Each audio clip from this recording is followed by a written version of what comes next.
Good afternoon, everybody. Today is Wednesday, the 9th of June, 2010, and we are live here on StockTwits right now. Let's go ahead and take a look at this market. First, we'll start with the 1 minute chart just for today. Actually, we'll start with the 2 day chart. That way we can just frame the activity a little bit. That means that basically we can look. Yesterday, we ended the day on some strength and then followed through with a gap higher today. As I was saying on Twitter yesterday, I kind of thought that maybe we would have some follow through strength, but I just didn't trust this market enough just because we're in this primary downtrend that to me it didn't make sense from a risk reward standpoint. Hindsight says it would have made sense to hold overnight as the market gapped higher, of course. It tried to sell off a little bit, but held in there, and then we saw it recapture the daily new highs, that is, for the day above this R1 level, and made a quick run right up to daily R2 and pretty much tagged that daily R2 right on the number. And that level actually just above the 108 level, 108.25-ish, was a prior level of support as well that really, I mean, it got into this big mess of congestion up in here in this area. And as I had said on Alpha Trends this morning, that typically these pauses in a downtrend get resolved back to the downside. So we have to really look at this market with an eye of suspicion. We are below this trend line still. We're below that declining 20-day moving average. That's the green one here on the 65-minute time frame. And the more times that support is tested, the more likely it is to weaken, and this market is making the lower highs towards it.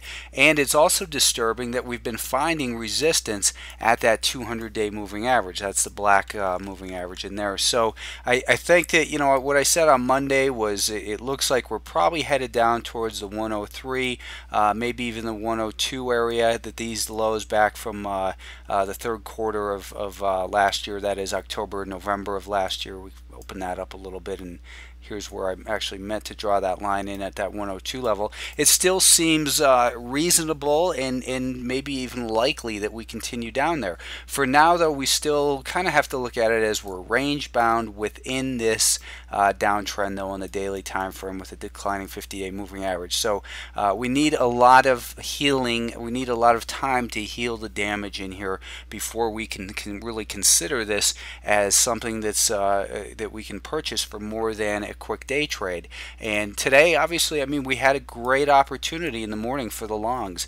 The shorts were feeling some pain in there, at least temporarily, and it all depends upon, of course, what time frame you engage the market on. But for a day trader, there was great opportunity there. Then the market just kind of drifted slowly lower away from that R2, back and forth above and below this volume weighted average price, and then it really once about 230 or 330 came around, that's when this market really began to sell off. So we finished pretty much near the lows. We gave up all the gains for the day. Obviously, we finished down 57 cents on the SPY, and that was we came up towards that declining 5-day moving average. So as I like to say, that when we have a declining 5-day moving average, the market's guilty till proven innocent on the intermediate term, and that's why these rallies will tend to fail, and that we should look at them as day trade opportunities only. So there's plenty of opportunity there if you're flexible in your opinion, and you can change quickly. I didn't tweet much today because I had actually done something pretty stupid in the morning. I had gotten involved in this BG Bunge Corp. I thought this has been a stock that I've been looking at as a short sale candidate. It looks, I mean, the weekly time frame is horrible.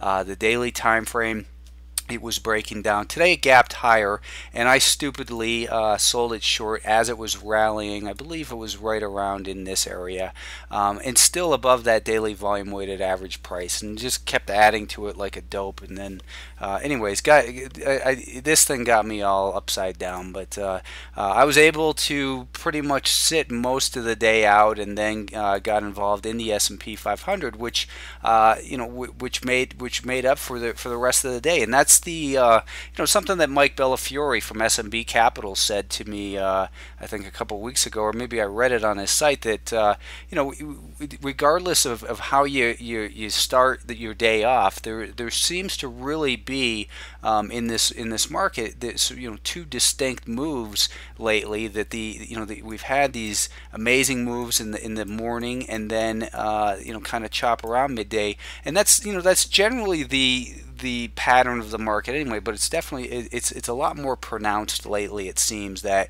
we have opportunities in the morning and the afternoon, and today the afternoon opportunity was obviously in the direction of the primary trend, and came much quicker. So the market is grudgingly moving higher, and the sell-offs seem to be coming with greater ferocity. So we can't get excited about the volume for one day and that sort of thing. So the market remains very damaged here, and in jeopardy of going down, like I said, to the 102 to 103 area. So we still have to treat this market with respect as far as the risk management goes. Here we have to keep our share size smaller, and really it's a market that's best suited for short-term traders. The Nasdaq is also weakening significantly here, coming down towards the low end of its recent support, and in this market now seems to be finding resistance at the 200-day moving average.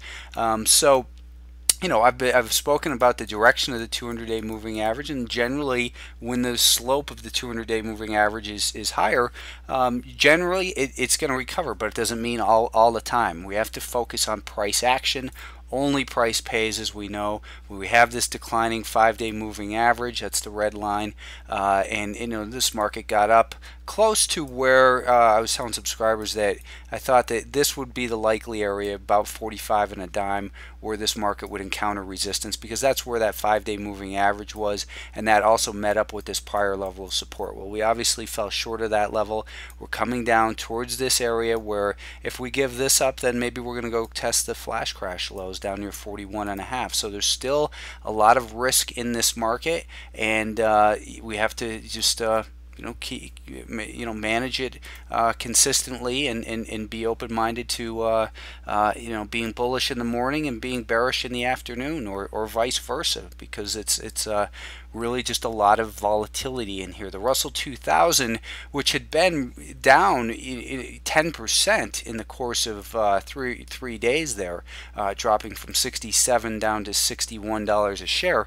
I thought this market might get a little bit more of a bounce in this area, but obviously that's just that was an opinion, a thought. I didn't trade that opinion, and this market now, which had been kind of the last major index to break below its 200-day moving average. You can see it got right up to that 200-day moving average today, and that's about where it fell short, up near this 63.30-ish area. And we look at the 10-minute time frame. We can see here that let's take a look at a 5-minute time frame. Or let's just not look at the Russell 2000 right now. And for some reason, when I'm broadcasting, it doesn't seem like this thing really wants to continue to show here. So, anyways, let's take a look at instead some of these other indices, such as the financials. Now the financials made it right up to the prior support at that 1430 level, and we can see here, I hope in a moment, that these financials had made it up to about that $14.30 area, which was this prior support, and actually made it up to $14.40. But that's where we saw the declining 5-day moving average as well, is that we had gotten up to in here this prior level of support, and support broken tends to act as resistance. That's also where we saw the declining 5-day moving average. So the financials are another group that obviously remains sick. We're in a pattern pattern of lower highs and lower lows,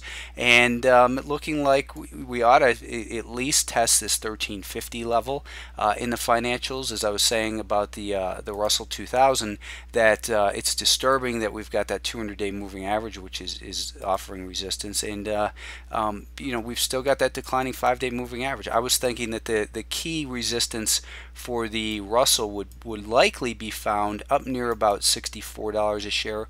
We fell short of that. We're in this pattern of lower highs and lower lows, so it's just we're in a bearish environment, and you have to respect that. Gold continues to be in an uptrend. I saw some people talking about a double top in here. This is not what a double top is. We'll only know a double top well after the fact. That is, you have point A right here, followed by a pullback to point B, and then a rally up to point C. Now that point C, what we need next for the unraveling of a double top is, first it would break this trend line, and then once it breaks below point B, then a double top is in place.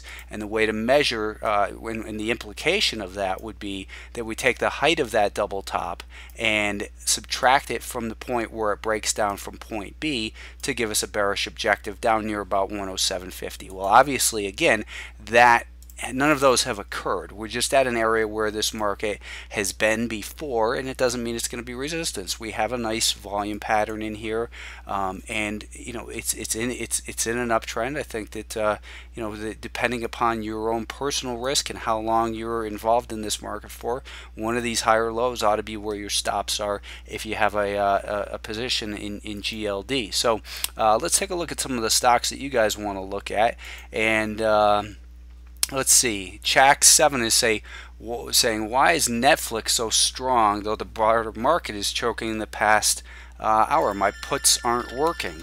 Well, let's take a look at that and see together.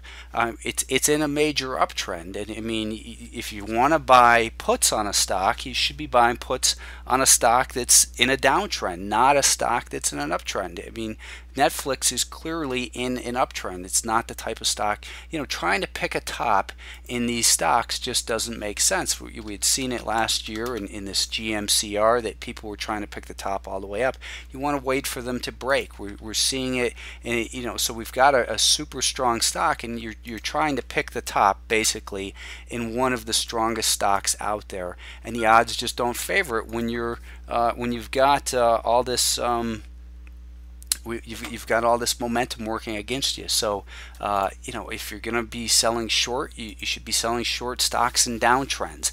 That's, I was talking about IMA on Tuesday, or what was it, Monday night, for subscribers, saying here's a stock that looks like it's in a great downtrend. These are the types of stocks, now the way this stock imploded yesterday obviously isn't the normal type of movement that you see in a stock, but it's more expected for a stock like IMA or even BG on the weekly time frame to implode than it is, or you look at SINA. Here's some stocks that look like LPS. These are stocks that are in downtrends. These are the types of stocks you want to own puts on.